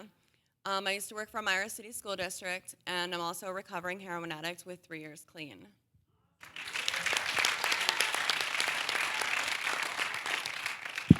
So there's two parts of what I do and why I'm so passionate about what I do. And the first part is the community stuff that I do. So I speak around the state in schools sharing my story about addiction and recovery in hopes that it might impact, somebody's life. I've shared at Mansfield University, Corning Community College, Elmira College, and I speak in Temple University in September. And some of the other stuff, I'm the founding president of Recovery Revolution, which is just a grassroots community support group, and it's just aimed to break the stigma of addiction because we are the face and the voice of addiction and recovery. You look at Nicole and I, and does the word junkie come to your mind? Probably not. Like, I was the good kid. I was the nurse that was probably taking care of you at the hospital, and I was also the teacher at Elmira City School District that was probably taking care of your kids also. And those are the shocking statistics about addiction. It's no longer that homeless person living under the bridge. It's no longer, the person shooting up in the alley. Like, we are your next door neighbors. And that's the brutal truth about it. And I got hooked up with Lisa Bailey, I think last year, and just started sharing my story in communities, Waverly, and just started building all these connections within the communities in Pennsylvania and also in New York. Addiction is the disease of disconnection. So ultimately, recovery has to be building connections. And what was that? Yes, absolutely. And that's where my passion comes in. My story is really traumatic, and sometimes it's really hard to hear. I'm also a mother of 2 children, one of whom was born addicted to heroin. And that's the brutal reality of this disease. My friends have overdosed. I've overdosed. There's also groups like WADE and Valley ADE, DRIFT, NOPE, Not One More. All these community awareness groups that I've just kind of like started volunteering my time into to see, how I can start making a difference in our communities. And then the second part of what I do is I'm a certified recovery specialist for Harbor Counseling out of Wellsboro, Pennsylvania. So Harbor is a nonprofit organization, outpatient counseling center. We have 9 treatment providers, and I'm not a treatment provider, but I provide recovery support services. So we have one of our counselors here. This is Chris Husband over here. He's one of our addiction counselors. Absolutely amazing to work with. And these guys do 17 treatment groups a week. And plus they see clients individually. And then we also have groups inside of Tioga County Prison. So we're a little ahead of you guys in that department, but I'm so happy to hear that Chemung County is going to be hopping on board with that because that's extremely important. So what a CRS does, a Certified Recovery Specialist, is it provides peer support services to our people that are either in active addiction or trying to enter into recovery, and it kind of bridges that gap because you have active addiction here and recovery here, and then it seems like there's this black hole, that our people are falling into. So I do a wide array, like so many different things, whether it's GEDs, driver's licenses, IDs, housing. It's all the other stuff that what happens when you put the drug down, life hits. And that's where, we need that extra support. So we do a lot of that stuff, a lot of bridging the gaps between hospitals and treatment. So what happens when somebody comes in there, with an overdose or is searching for help because they don't know where else to go? And right now, like they're being given information, but that's not enough. It's not enough to just hand somebody a pamphlet anymore. So we're trying to develop some sort of a protocol in Tioga County as to what happens when somebody comes in there so we can do more of a warm handoff. It's seeing that person face to face saying, hey, I'm Lisa from Harbor Counseling, and I'm also in recovery, and I know that what you just went through was really hard for you. So let's take you right up to the counseling center. We'll get you set up with an appointment. Something more that's in place to provide that extra source of support. Harbor Counseling has also put Narcan. Pennsylvania's regulations on Narcan are a little bit different, but we've put it in the hands of every police cruiser and every ambulance, and I always carry Narcan, so I'm also an overdose prevention trainer. So meeting clients where they're at and the clients that are still using, we train them with Narcan so that way they have it. Because ultimately Narcan is so important. It saves their life until they're ready to save their own. So we're a huge advocate for that. And as I was sitting here thinking about like why Tioga County is a little bit different, something popped in my head, and that's the 5 C's. So if we ever expect to see any sort of change within our communities, we need to remember those 5 C's. And the first one being compassion. We have to be compassionate to these people because these people are our people. We have to be building those connections. So whether it's building connections with other agencies or law enforcement or probation, bridging those gaps. We have to have cooperation because we can bridge the gaps all we want, but if one side isn't cooperating, our efforts are null. We have to have coordination, coordination of services. We all have to be working together. And I think that's something that, I'm really proud to be a part of Tioga County, Pennsylvania, because that's something that, we've been working really hard with. Some of our counselors will meet with, CYS workers, very open relationships with probation officers and law enforcement to make sure that everybody's on the same page so there's not duplication of services or, this person putting this expectation on our people. So there's a better chance of success in recovery. And the last one is communication. We got to start talking. Open communication is so important. And because of all of these things that Tioga County has done, we're getting drug treatment court in the fall. We're working towards opening up a recovery house. We've made leaps and bounds with the Narcan stuff. And we've had the treatment in the jail for 15 years. I just asked Chris, how long have we've been doing that here? 15 years, that's amazing. So, we're really making some leaps and bounds, and it's been an honor to share with you guys tonight, so thanks for having us. Well, wow. Well, just to, I'm making an official announcement that we are officially over because it's 8:05 and we said 8 o'clock.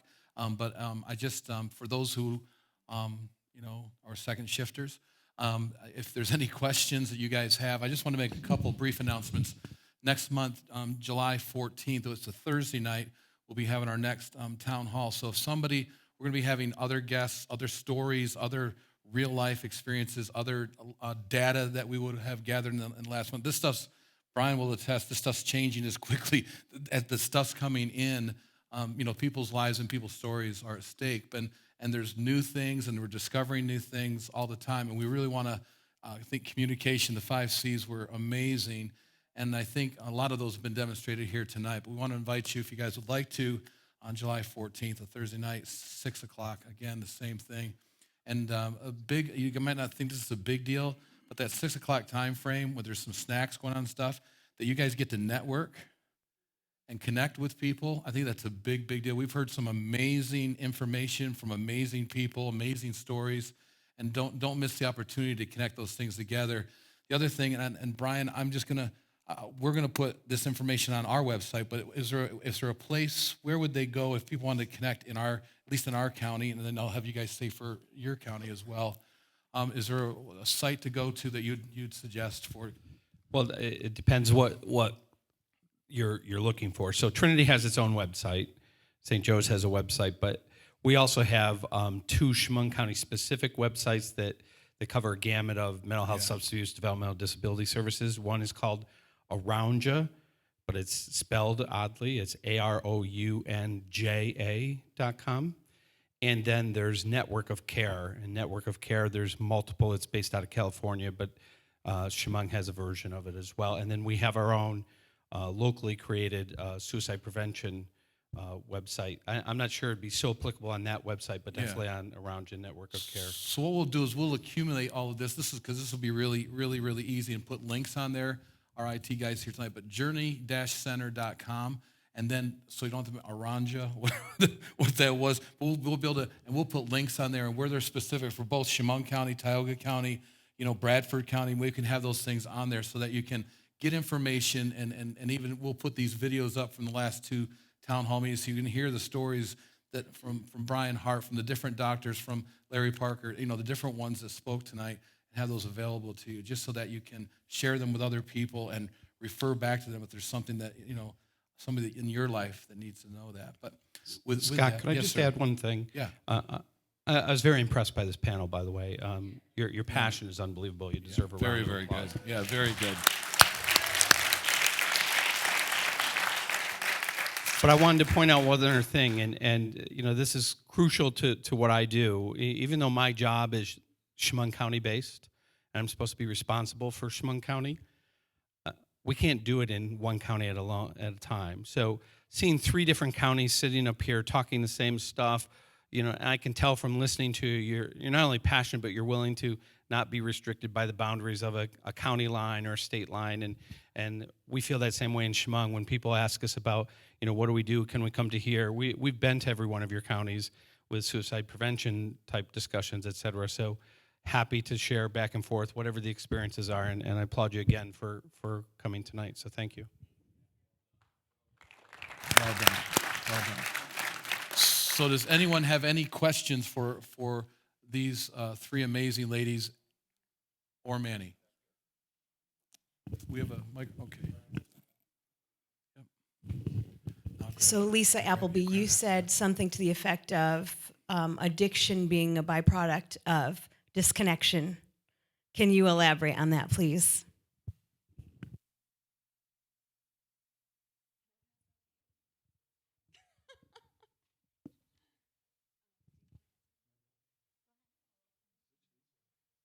She was implying me.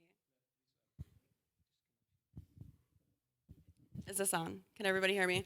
Okay, so what I meant by disconnection, when I look back on my own personal addiction, when I was in active addiction, I was completely disconnected from everything, total isolation. The only thing that mattered was that drug of choice. So I was completely disconnected from my nursing career, from my 2 children, from my husband, from my family. And the only thing that mattered to me was the drug. So that's what I meant as addiction being the disease of disconnection. I think that about sums it up, right? Did that answer your question? Sure.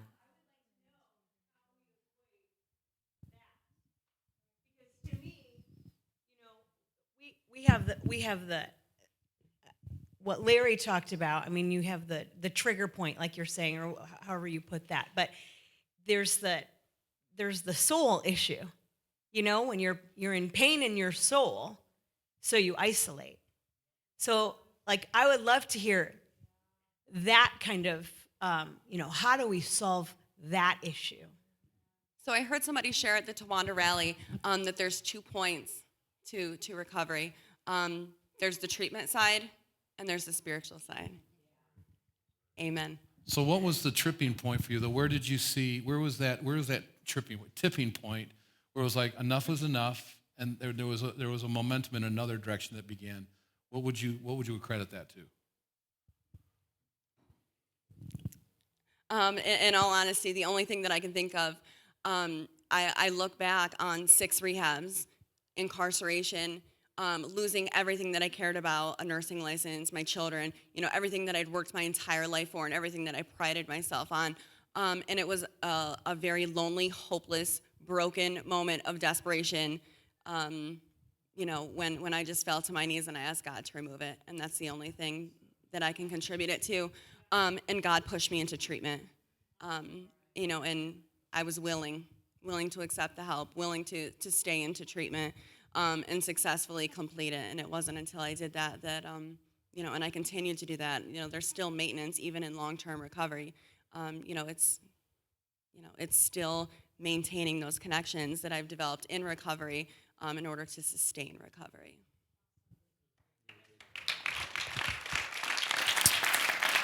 So Lisa, would it be fair to say, I have a microphone, so I don't even have to look at them back there.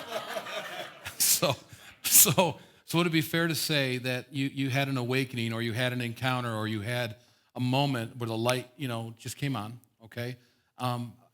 How important, one, was that encounter, but also, two, that awakening moment, that realization where the light bulb, but how important was the process after? Because a lot of people I've had, I'm done, I'm finished, it's over with, I'm done. Yeah, I said that like 30 times. Okay. But so what was it that took you to the next level after you had that encounter, that awakening, that invitation from God? What the process after? Talk about that just a little bit. How important has the process been since that encounter that you had? That's the most important part, I would say. I've heard a lot of people share that, like, it's easy to get off the drugs. It's easy to go through 7 days of detox, at a rehab. But the hardest part is sustaining that recovery and staying off the drugs. It's what happens after the drugs are gone that's most important. And in that moment where I, kind of had that like, what am I doing? I can't do this anymore. I asked for help. And that's where the connections began. And that's where the now the connections connections began. are the important Yep. thing. Okay, very Yes. good. Yep. Yeah. First of all, I want to say thank you. There's something that I've been hearing as the evening has gone on, and I too honed in on your comment, as Lisa did, that addiction is a process of disconnection. So as I'm listening to everyone speak this evening and talking about the various processes of reacting to the problem, my question comes to a foundational point of proactivity. Not that reactivity is a bad thing. We have a situation, we have to respond to it in 1,001 ways. But when you talk about addiction as a process of disconnection, I asked myself the question, what happens when a child at age 3 and 4 is so wounded that they begin to disconnect then? What happens when a child at age 10 loses a parent and they begin to disconnect then? 7 years later, or even 3 years later, they take that first drink. They're looking to reconnect. So people reconnect in ways that are very unhealthy. Some of us connect in ways that are healthy. Some of us connect because in that time of disconnection, we're still desperately looking to connect. So when you talk about the loneliness and the hopelessness and the isolation, sometimes that happens when we're very, very young. Some of the successes that I see in these various rehab programs comes after the 7 to 10 to 14 days, and someone gets to 21 days and they're getting ready to get it kicked out of the program. And it's at that point that they start talking about the heart issue. And they start talking about how many times they were sexually abused before they were 4, or how many times they were, who knows what, they were beaten before. And sometimes these memories are not even something that's consciously available. So my question is, as a community, as law enforcement, as people who are doing incredibly important work such as yourselves, what is in place, or what can we think about putting in place as a community for children who need a hug, or children who need a safe place to just be? There is a group, where are they at right now? Wellsboro? There's a group in Wellsboro called Koalas, and we're actually bringing one into Waverly tonight. Was their first, I know. Koalas is a group for children, and it's for the children of addicted families, or the children that have had to deal with loving an addicted one. And it's for any age group. They bring them in, they give them love, they give them support, they help them with their community, they help them with readjusting. And it's just a fabulous group. I mean, it's a small start, but it's better than nothing. In this Koalas, they've just seen the group down in Wellsboro has seen such amazing strength in these kids, to go to someplace where they belong. As a community, I'm a firm believer, you start talking about drugs the minute your kids can talk. I couldn't preach that anymore. And yes, they do disconnect. Get them connected, get them into something, get them somewhere where they can feel like they belong, whether that be in a church service, whether that be in a community group, whether you get them somewhere and you don't let it go. We also, as a mom of 2 at-risk children, my kids are still engaged in outpatient counseling. They do play therapy, all that stuff that's so important, to make sure that, since they're at such a high risk, having a mom who's an addict, and having lived through that trauma as very small children, it's very important that those services are in place, and they're going to stay in place, just to make sure that they're developing okay, and that when those memories do hit, that they have somebody that they trust and that they've built a relationship with, that they're comfortable voicing those at a very young age. And that's also the importance of aftercare after rehab. You were talking about how somebody's voicing that stuff at like 14 days. You know, think of like 6 months. I was in trauma therapy for the first year of my recovery. You know, that's the importance of aftercare after rehab. You know, engaging in treatment long term and staying there.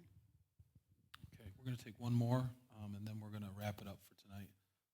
Back here.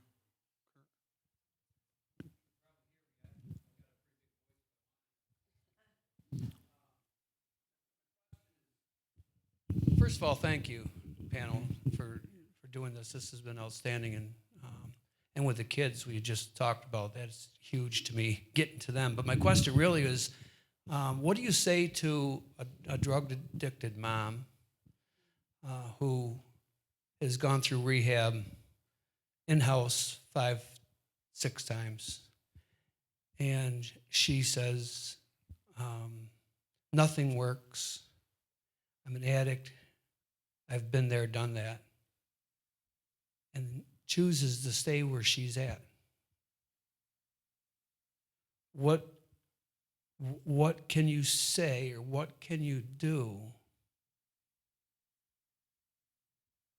to help them transfer that thought process? That they're not able to kick the habit. One gets $1 million. So true. I need the money. You don't. You don't. You cannot help an addicted person break that addiction until they're ready to do it. And it's sad and it's heartbreaking. I've tried to beat my son's addiction for him. I have tried so hard. I've done everything I could do. I cashed in every penny I had. I sent him to the best rehab centers. I put him with the best doctors. We did the Vivitrol. We did the Suboxones. We did everything. But you know what? It's not going to work until he's ready. Not a thing you can do. And the best thing you can do for yourself as a family member, whether it be your wife, your mother, your child, you get a Narcan kit, you get prepared, you pray, you get counseling for you, you be there for your loved one, then they're ready for that help. That's my opinion. Can I have my $1 million now, please? I didn't say I was going to give it to you. I'm just saying that was all right. Man, we could go on all night. So let's just give them one more hand. Thank you guys for being here very, very, very much. Have a great night. Thank you. Music, Rick. Thank you guys.